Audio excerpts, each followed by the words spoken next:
Welcome back to Ultra Review, episode 31. We're here reviewing the last 3 episodes of Ultra 7.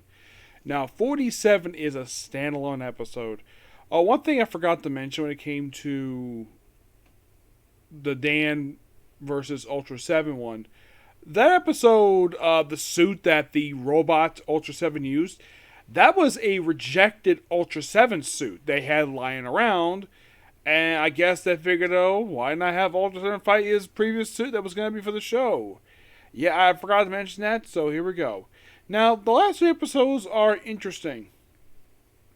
The first one's called Who Are You?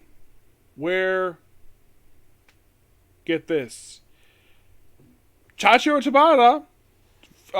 Tachibana from Kamen Rider shows up here. Well, his actor shows up as a character named Sato. Well, he comes home being drunk, and then he goes to his apartment, and he asks the lady, like, who are you? And he sees his name there, and, like, his neighbors don't know who he is, and he calls up the Ultra Guard because he suspects that his whole neighborhood is placed by aliens, and it turns out he's returning to a alien residence. Kind of a weird standalone episode, but it's nice to see him. This actually is a character who did appear in the previous series as a regular character. Here he is a guest star. And he does appear in the very next series, which I'll talk about in a minute, what that one was. Now, the final 2 episodes is known as The Biggest Invasion History. These are the final 2 episodes of the series. Now, the one thing key about these episodes, we start off with Dan in bed. No, he's not with Anne, despite the fact these two actually have a thing for each other. So he is sweating like crazy. And it turns out he's actually going through exhaustion. And then he's contacted by his boss, which I've read this guy is referred to as Chief 7. And it's revealed that all the battles he had went through over the course of the previous episodes have caught up to him. Yes, his wounds are either not healed properly or something. So he has to leave, but there's also this big invasion coming, and also one of the members gets kidnapped. And of course, the guy from V3 is back, one of his old friend of the captain's, and he's going to be like a complete jerk. Now here's the thing. Danny's met this guy before, and yet the way he's raised, I've never met him before. I'm like, what? Like, did the writer of this episode forget that? Also, this is something I should mention though. For some strange reason, between episodes, Anne grew her hair back. I had the suspicious feeling that this series was shut off order. That it's like at one point she had long hair and then she had short hair for some episodes, and then she has long hair back. Either she's wearing a wig or something. So he loses fight, and then after getting repowered, and then he just collapses.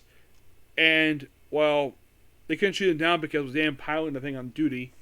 Despite the fact the guy should be resting, and the fact that Anne tries to take an x-ray of him, but he's like, no, don't do that, because if she does that, it reveals that he's actually an alien. And then, of course, in the following episode, after him, leaving in order to avoid being examined, of course, he apparently is charged with desertion, despite the fact technically he deserted his post.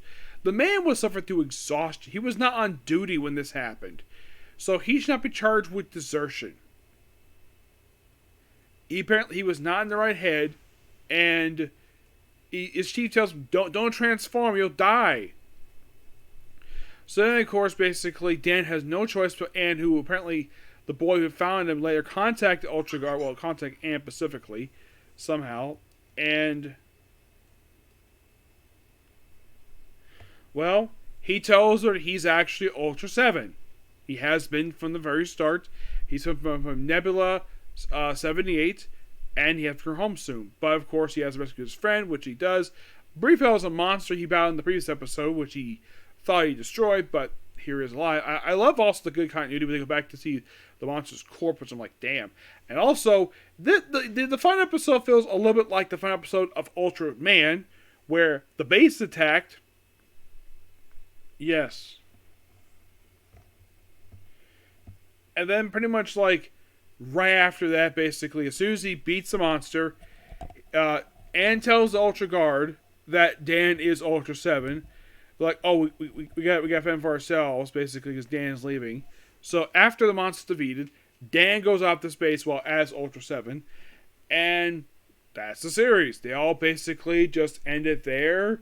And it's an okay note. It definitely feels like a proper season finale compared to Ultraman. Yes. But that's pretty much the series in a nutshell. Final thoughts on Ultra 7. This was a very interesting series. A lot of the time, basically, I felt some of the episodes kind of dragged a bit, pacing-wise. And one thing I was also not a fan of was the fact that the common reused plot thread of, oh, Dan's Ultra Eye gets stolen. Like, happened twice early on in the series. It happened one more time after that in episode 37. Also early on, the aliens are going to be so stupid. Where they think that humanity is beneath them. It's like, then why invade the planet anyways? And it seems like most of the plot have to involve aliens. With some kaiju thrown in. But it's a good series. I enjoyed the suit basically he had.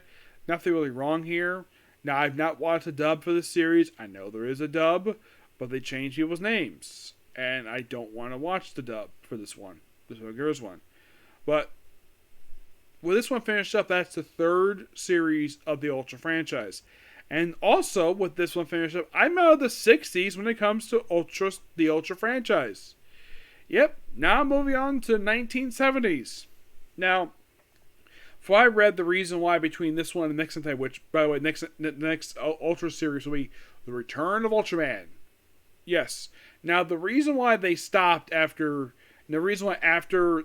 Why they're basically, like, production-wise between this one, which is in 68, and this one came out... And next one came out in 72. The reason why... Because Subaraya felt as though the series ran its course. So he ended the series, then he retired, and then his son took over and brought back Ultraman. Except that the character's like Ultraman. It's basically Ultraman Jack in that one. But yeah, that'll be the next one. And I will reveal this. Now, I have it set up here where this series is going to be watched after I watch my next Kamen Rider series, which is O's. But next thing I'm talking about will be something basically that I didn't think this would be next. I thought it would be Million Heroes next, given the fact that was I was originally still going to do. And then I saw the viewer count one of the episodes of my review series recently, and I figured, though, why not basically do this one? So Super Sentai is next, but I'll reveal the reason why. Okay, next video. Bye.